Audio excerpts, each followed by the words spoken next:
ప్రజాప్రతినిధి న్యూస్ కి స్వాగతం.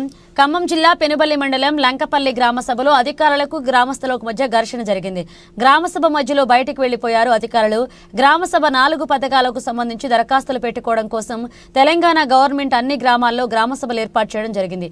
అదే ప్రకారం బుధవారం రోజు లంకపల్లి గ్రామంలో గ్రామ సభ ఏర్పాటు చేయగా గ్రామస్తులు రేషన్ కార్డులు మరియు ఇళ్ల కొరకు దరఖాస్తులు చేస్తున్న సమయంలో గ్రామ సభ అధికారి లంకపల్లి గ్రామ సెక్రటరీ మా దగ్గర ఆల్రెడీ ఎంపిక చేసిన లిస్టు ఉందని, ఎంపికైన వారు పేర్లు ప్రకటిస్తున్నామని పేర్లు చదివిస్తుండగా వాటిలో ఉన్న 9 పేర్లు మాజీ బీఆర్ఎస్ నాయకులు, ప్రస్తుత కాంగ్రెస్ పార్టీ రాష్ట్ర ఇరిగేషన్ చైర్మన్ కుటుంబ సభ్యులవే ఉండడం, వాటిలో ఆయన తల్లి సరోజిని, తమ్ముడు మువ్వ అశోక్, ఆయన భార్య పేరు సహా మొత్తం 9 పేర్లు వరుసగా ఉండడంతో ఘర్షణ వాతావరణం ఏర్పడింది.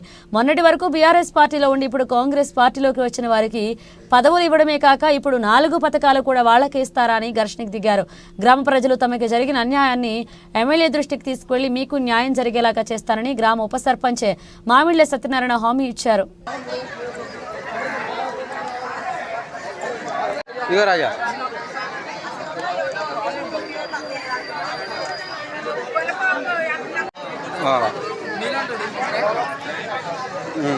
ఓకే, మీకు నేను పెడతా చూడండి.